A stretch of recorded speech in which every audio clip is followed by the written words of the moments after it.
Hey guys, and welcome back to another boss guide for classic World of Warcraft. This week we'll be heading into the Molten Core and taking a look at the first raid boss featuring LUCIFRON.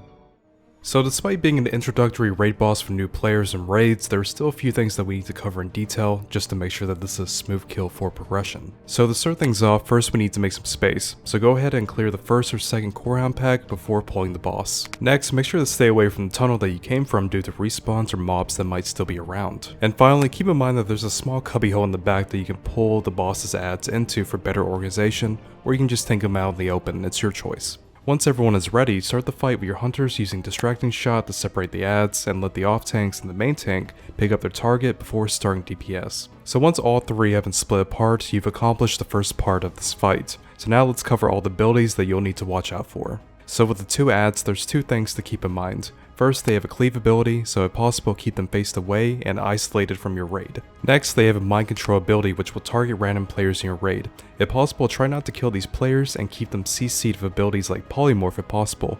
Priest can also dispel this ability from affected players. Now while your raid is working on taking care of the adds, let's cover LUCIFRON. He features 3 abilities that your raid will need to be aware of, and all 3 of these abilities will be going on as soon as the fight starts. So the first ability that we need to watch out for is Impending Doom. This is a debuff applied to players at 40 yards that does 2000 shadow damage after 10 seconds.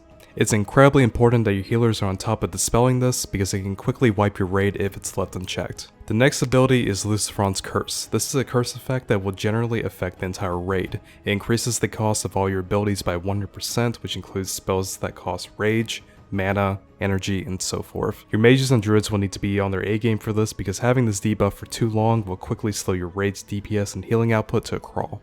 And finally, we have Shadow Shock. This is an AoE ability that LUCIFRON will use on players close to him, which does low shadow damage. If you find yourself hurting too much from this ability, then feel free to use Shadow Pots as well. So coming back to the fight, once both adds are down, then just focus on the boss. And when your raid has Molten Core and farm status, then just go ahead and stack all 3 of them together and cleave them down. So in total, this fight's all about teaching the basics to new players. It's all about managing your dispels, decurses. So if your raid has that down, then you should have no issues getting past this boss. But just keep in mind that if you start having issues with these debuffs, then just bring restorative potions. They'll make this fight a lot easier for you. And as always, thank you guys for watching to the end. I hope this information has been helpful for you today, and I'll see you guys in the next video. Take care.